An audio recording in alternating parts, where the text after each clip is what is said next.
Hello, everyone. Paul Green Comedy here with the Paulcast episode number 4. I have released 3 episodes, which puts me in, I think it was the top 50%, maybe even the top 90%. I read some article about how most podcasts don't get past episode 3, and then there's a whole other group that fall out after, I think, 21 episodes. If you get past 21 episodes, then you're in something like the top 5% of podcasts, and we're talking hundreds of thousands of podcasts, by the way.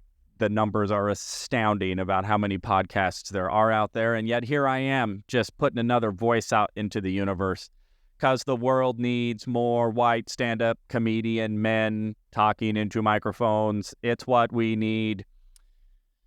All right, so it is December 3rd, 2023. This has been a really fun weekend. Yesterday was Saturday. I had 2 Jesters shows. I actually am still wearing my Jesters polo shirt. I don't know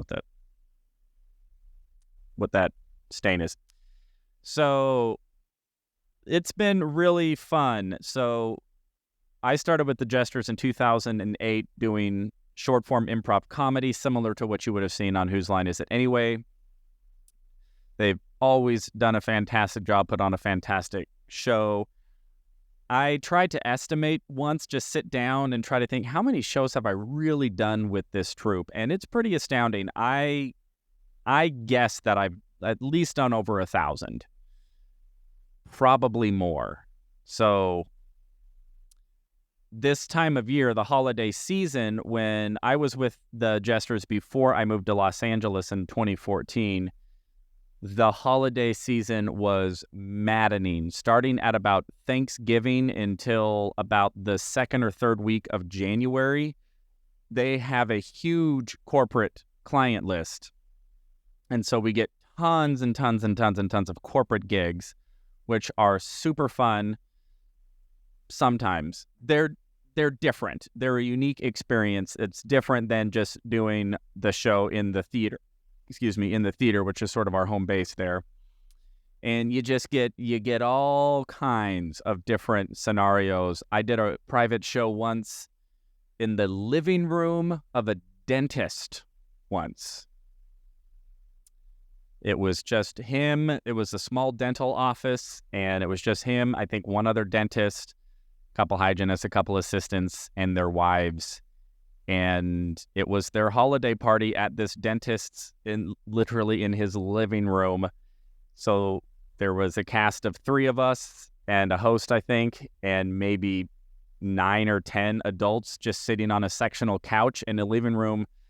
And we showed up, knocked on the door, and did an improv comedy show for them. So I've had that extreme. And then we did one show where the client was AutoZone, and it was their corporate sales division, and they were having their gigantic annual sales and training meeting out in, I think this was in Tennessee, if I remember right. I think maybe in Memphis.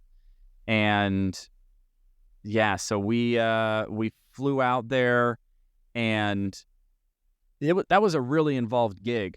We actually did a ride-along with one of the sales reps leading up to the gig, so a week before, because they really wanted us to know what their sales reps went through, what their day-to-day was.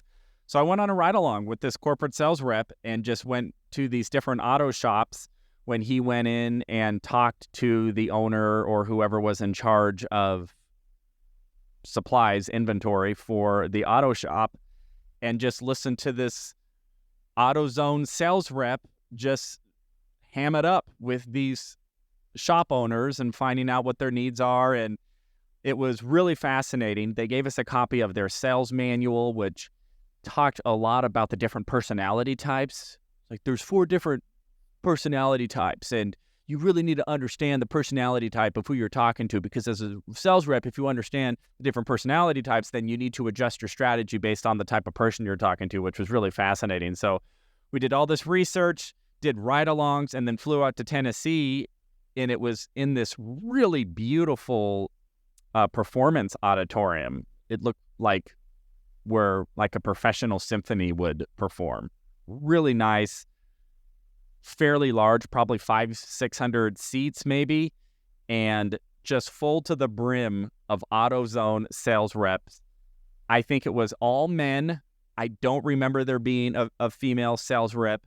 High energy, high alpha male. I mean, these are salesmen, and they are energetic, and they are, have that sort of salesman, extroverted, go for it energy. And it was something else performing in front of that audience, especially since we had invested so much time of really knowing and understanding their culture and their business and what they go through. So we were able to incorporate so many inside jokes. It's almost like we had become somewhat insiders so that we could relate to them in our improv comedy skits, which was a real blast. And so if you just look at those two extremes, living room for 10 people at a dentist office and a large auditorium in Tennessee for 400, 500 sales reps, and everything and anything in between.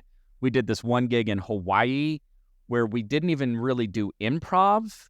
I think we were supposed to, but they ended up scrapping it. And this company was gargantuan. It was this gigantic, I think it was a software company. I think it was based out of Germany or something.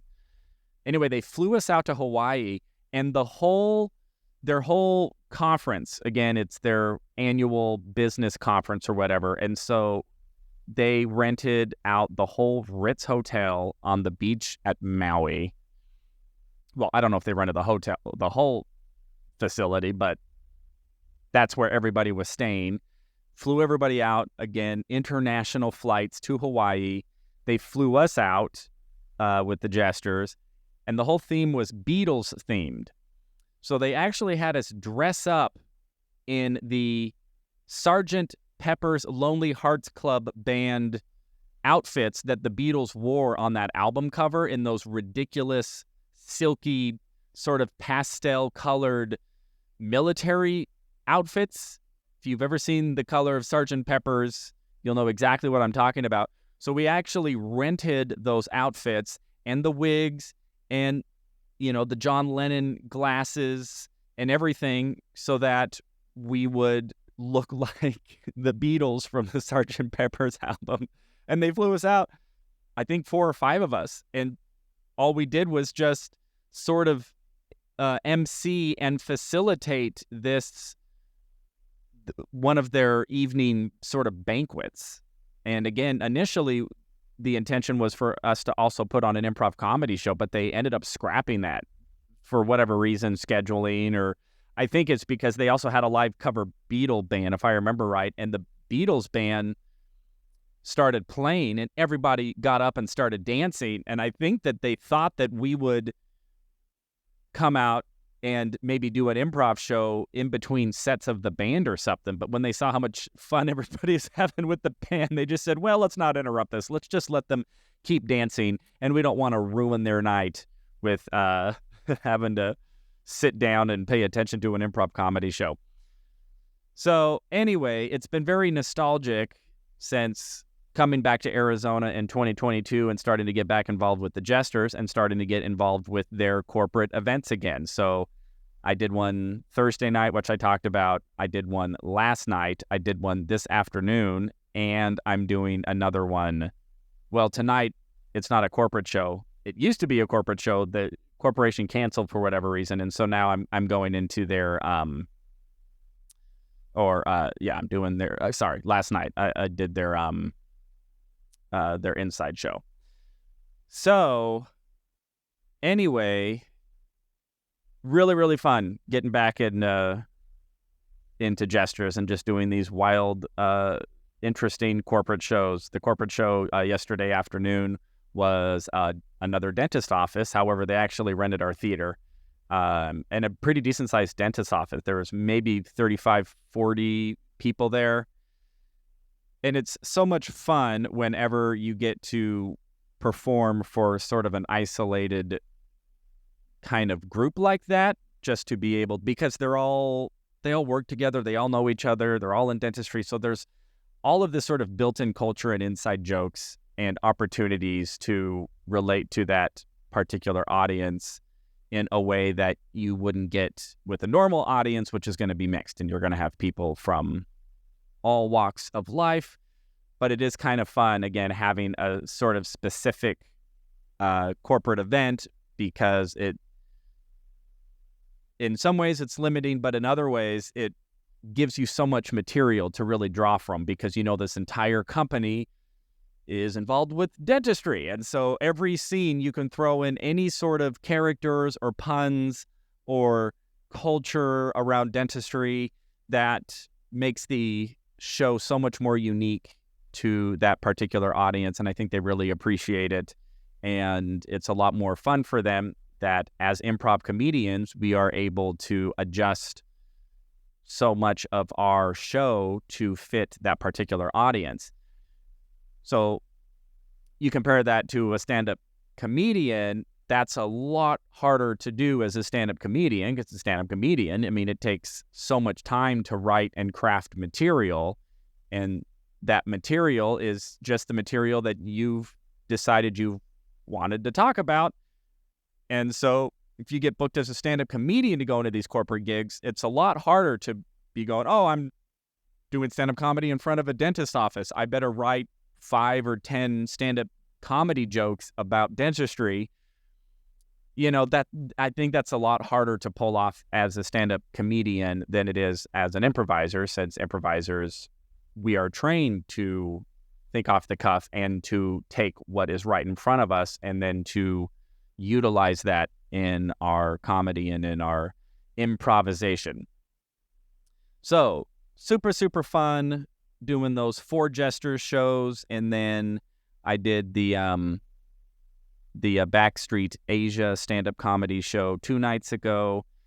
Today, I am doing an open mic in Mesa, an open mic that I pretty much started with a gentleman named Dorian, who owns the NCT, or Neighborhood Comedy Theater, in Mesa. And we've been doing an open mic there every Sunday at 5 p.m. that I get to host.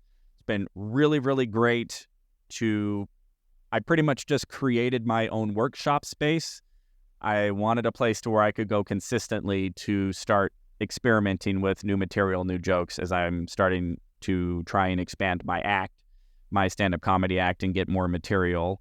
I've been writing a lot more. I've been consistently writing every day. It's been a goal of mine, which I have been keeping. And whether it's a minute a day or an hour a day, my goal is just write every single day. Don't let a day go by. And some days I get a wave of inspiration and I can start hacking out, a bunch of premises and ideas. Other days I'm just staring at a blank page, but I'll just try to write at least something. And as long as I do it every day, then I'm hitting my goal. And as any stand-up comedian knows, once you get that idea on paper, sooner or later, you got to find a way to get in front of a crowd and see if it has legs. That is the game we are in. That is the journey. And so I will be doing that open mic today at 5 p.m. And then after the open mic, I will be driving all the way from Mesa to Glendale. Anybody who knows Phoenix geography will have a little bit of an idea of how much of a drive that is. So it's pretty much on the other side of, literally on the other side of the city.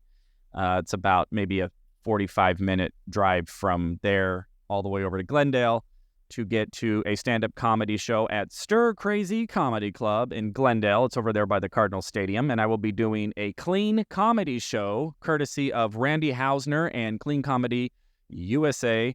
Love Randy. He puts on an incredible show. He's a great show producer, is always able to draw really large, enthusiastic crowds, does a fantastic job, and I'm very fortunate that he has become aware of me and puts me on his shows to do clean comedy. He's very strict with his clean comedy. No messing around when it comes to a Randy Hausner show, and his audiences know that, and they trust him, and they respect him for that. So anyway, I will be doing that tonight at 7 o'clock, if anybody is in town. So this is weird. My older brother just happened to show up. I was not expecting him, and he's now making crazy gestures. What's up, brother? Oh, you're going to the Suns game. Oh my gosh, I totally forgot Dad's birthday. It was my dad. So it's my mom's birthday today, and it was my dad's birthday 2 days ago, and I did not even wish my own dad a happy birthday because I'm a horrible son. And my brother has just now stepped in and reminded me of that fact. So thank you very much for that. All right, thanks. That's what older brothers are for, just to show and drop a little bit of guilt and shame on you, remind you that you are the younger brother and you'll never be as good as them, and then they leave. So that's just what happened. So happy birthday to my dad on November 29th. Oh, and it was my little brother's birthday on the 30th. I totally spaced that this whole week because I have just been doing so many things. So I owe 2 birthday calls to my younger brother and to my dad. And my mom's birthday was yesterday. So I'm in bad shape, everybody. So anyway, I am going to be signing off here. So this is the Paul Green Comedy Paulcast, episode number 4. Everybody, keep living your dreams. Don't give up on anything. Go for what you want in life, and let's try to have a joyful time while we're stuck on this globe here for as long as we can. Sound good? All right, everybody, enjoy your Sunday.